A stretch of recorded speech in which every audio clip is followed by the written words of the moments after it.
Elhamdülillahi Rabbil alemin. Ve salatu ve selamu ala eşrafil enbiyai ve fatimil murselin. Nebiyyina ve kudvetina ve kurrete a'yunina Muhammed ibn Abdullahil hadiyil emin. Ve ala alihi ve sahbihi ecma'in. Ve men sâre ala hediyihim ila yevmiddin. Amma ba'd. Bu nefsinin mi? Müslümanlığa üstünde hakkı var. Nefsimizden, ruhimizden, aklımızdan, cinimizden bizden üstümüzde hakkı var. Hak, tövhid. Hakkullah, Allah'ın hakkı. Hakkul abd, bendenin hakkı. Hakkul nefs, nefsimizin hakkı.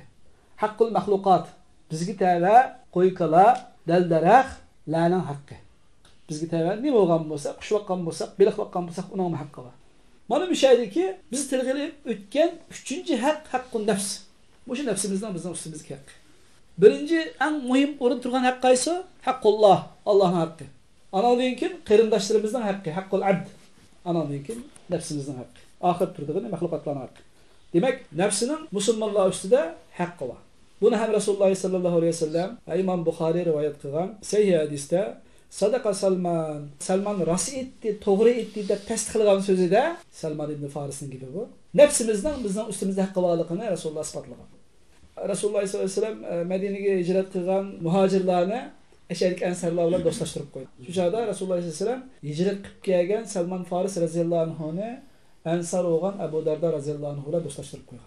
Bir günü Salman Faris razıyallahu anhu Ebu Darda razıyallahu anhu'nun üyüge mehman bulup kelgen vaqtida bir qanç işlarni bayqagan. Birisi ayali iş üy kiyimi bilen tuğallıqını körüp bu meselede bir Ebu Darda razıyallahu anhu'ga nasihat qilgan yeri var. İkincisi tamak tayyor olab yeydigan vaqtida Abu Darda razıyallahu anhu roz tuğallık üçün yemey turgan bir işi var. Üçüncüsü uxlayla dep yatqan vaqtida şu keçinin beshide Abu Darda razıyallahu anhu uxlamay turib algan yeri var. Kiyandın uxla dep uxlutup yerin keçid yana turib algan, yana uxla dep ahir 3dan 1 qalgan vaqtida birle turib ibadat qilgan bir qisalik var.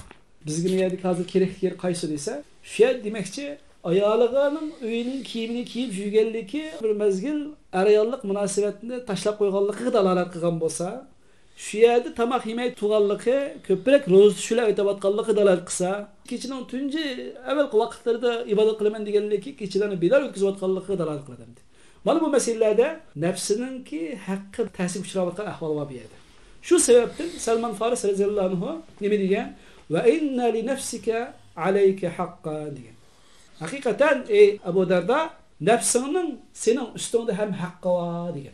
Bu biraz uzun eser. Resulullah'ın tasdikleşiyle hadis aylangan bu. Biz meyada hazır teyimiz münasebet yerine üzüp ilavatımız. Şeyhim şunu keltir geldi küçük. Ebu Darda nefsinin senin üstünde hakkı var degen. Ayağın olan mı? Nefsinin hakkını kandırdığın bir hakkı var. Yemek içmekte mi var? Uykuda mı var? Degen bir işaretler var bir yer. Demek bu hadisning dalili bilan Rasululloh anlayki bunu anglagandan keyin Sadaqa Salman rast etibdi, to'g'ri etibdi deb tasdiqlaganni Imom Buxoriy o'ziniki Sahih Buxoriy kitoblarida keltirgan. Demek mana bu yerda nima desa, nafsimizdan bizning ustimizda haqqi bor ekan. Xo'sh, ammo bu yerda ikki xil xato tushunish kelib chiqadi, diqqat qilmasak qarindoshlar. Xavorijlar, murjilar va nurg'un ozg'un toifalar dalil mishaldan kelib chiqqan. Yahud nasaralar mu shu nuqtadan kelib chiqqan. Mishal xatolashgan. Birincisi nima desa, ba'zilar gumon qilib qoladi ekan, ondaqda nafsiga qattiq ching turishimiz lozim ekan. U nafsining Alloh taolo fitrat qilib bekitgan huquqlaridanmi mahrum qoldirib, bu nafsiga nisbatan bir qattiqlik qilishimiz kerak ekan, chig'roq turishimiz kerak ekan. Yigizmay, ishgizmay, kiygizmay, ayol kishi yaqin keltirmay, uxlatmay, riyozat chektirib, jafo chektirish lozim ekan degan bir xato tushuncha qildi. Buna Telbisul İblis'te sofularının ne kadar özünün nefsine zulüm sağlanlığını, riyazet çektirgenlikini tefsiri bayan kılan. 13 bakı bilgen kitabının 10. babı bütün sofular atalgan, sofular özünün nefsine şu kadar zulüm kılan insanlar hikayelerini kitaptan tefsiri bayan kılan. Havarizler hem şu. Havarizlerin nefsine kelgende kattıqlık kılış terbi var. Bu birincisi. Nefsine kattıqlık kılıp yoldan çıketkenler. İkincisi nefsiga arqanni kengri qo'yib o'tish, bo'shaytib o'tish, yumshoq taraf tutish, suiiste'mol qilish. Uni kontrol qilishda sal qarash, nafsini boshqarishda sal qarash. Joiz, halol, bo'ladi degan tarafni chang tutib, bo'shaytib o'tish. Bu nafsining shahvatlariga shungup kirib ketishiga ingimasdek xuddi shu munqasima deb o'tdi mana. Ingimasdek shahvatlarga shungup kirib ketishiga yo'l qo'yish. Telefonmi shu ana? Ayollar meselesi şu. namazda qilib kelayotgan, ayol bolalarning haq huquqlari qilib kelayotgan, iymoniy sorunlar tashlanib kelayotgan mol dunyo to'playman deb. Demak, nafsimizning bizning ustimizda haqqi borkan, buni to'g'ri yo'sinda hal qilmasak, yoki uni ba'zi huquqlarini Alloh fitrat qilgan, ba'zi tabiatlarni cheklab qo'yib, qattiqlik qo'ydi ekanmiz, so'palardek, xavorijlardek va yoki uni kangri qo'yib o'tib, gunoh ma'siyatlarga tushib ketishiga sabab bo'ldi ekanmiz, murjilardek. Endi nafsini poklashning yo'li qirindoshlar yuqori qiladek bo'lmaydi. Qattiqlik qilish bilan bo'lmaydi va uni kangri qo'yib o'tish bilan ham bo'lmaydi. Bu shar'iy yo'l emas. Balki nafsini poklash nima bilan bo'ladi desa, bil masaliki shar'iyya, shar'iy yo'llar bilan. Demak, shuni o'rganmoqchimiz. Bundan keyin to'xtalmoqchi bo'lgan 10 qoidamizda nafsini boshqarish, nafsiga siyosat yurgizish, nafsini kontrol qilishda qaysi shar'iy yo'llarni tutamiz degan masalaga to'xtalamiz. Ra'yimiz bilan emas, tajribamiz bilan emas, ishimizning cho'nqligimiz bilan emas, ishimiz o'tkazgan kunlar bilan emas, shar'iy yo'l bilan nafsini kontrol qilmasak, ya zulm qilib solamiz nafsimizga, yoki mayda uni baklam qo'yib o'tib, buni maqsadga tushirib qolamiz.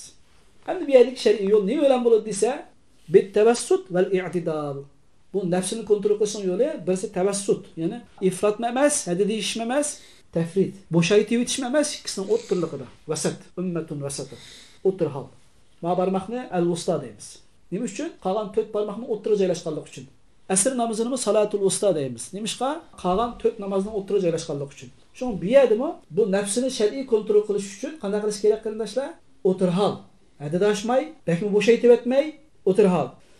Val i'tidal va qanday mo'tadil. To'g'ri, durust yo'llar bilan. Fala ifratin va la tafritin. Chekdim, hadini mashruv etmay, suiiste'mol qilmay. Balki nima bo'ldi bu yerda desa, nima lozim keldi desa, Rasululloh sallallohu alayhi vasallamning nafsini kontrol qilishdagi yo'l yo'riq ko'rsatmalari va uning to'g'ri bo'lgan manhajini tutish to'g'ri keldi. Bu qisqa gaplar, buningki o'rganamiz, nafsini kontrol qilishni. Qisqa bo'lgan bu kitobda muhim bo'lgan 10 qoidani so'zlab o'taman deydi shayx. Bir musulmonga o'zining nafsini poklash va uni yetishtirish, rivojlantirish, uni har qanday past qiladigan, xor qiladigan, chakinlashtiradigan, ayb nuqsonlik qiladigan har xil qilmishlardan poklashlariga bu risola 10 qoida yordam qiladi deydi. Va Alloh taoladan nafslarimizni poklashni, amallarimizni isloh qilib berishni, so'zlarimizni to'g'ri qiladigan holatga yetkazib berishini Alloh taoladan so'raymiz. Amin. Va shuning bilan birga shayx yana keyin duo qilib o'tadi ekan. Alloh taolaning bizga haqni ko'rsatib berishini va u haqqa ergishishni rizq qilib berishini so'raymiz. Amin.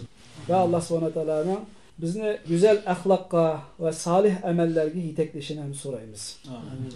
Bizden o nefsininki yamanlıklarını ketkizişini, uzak kılışını, her türlü fitnelerinin yoşurun ve aşkarlardan bizni saklışını, nicatlık eriştirişini Allah Teala'dan sorayımız. Ve sallallahu ala nebiyyina Muhammedin ve ala alihi ve sahbihi ecma'in. Subhanakallahumma ve bihamdik. Neşhedü en la ilahe illa ent. Nestağfiruke ve netubu ileyk. Cezakallahu khairan.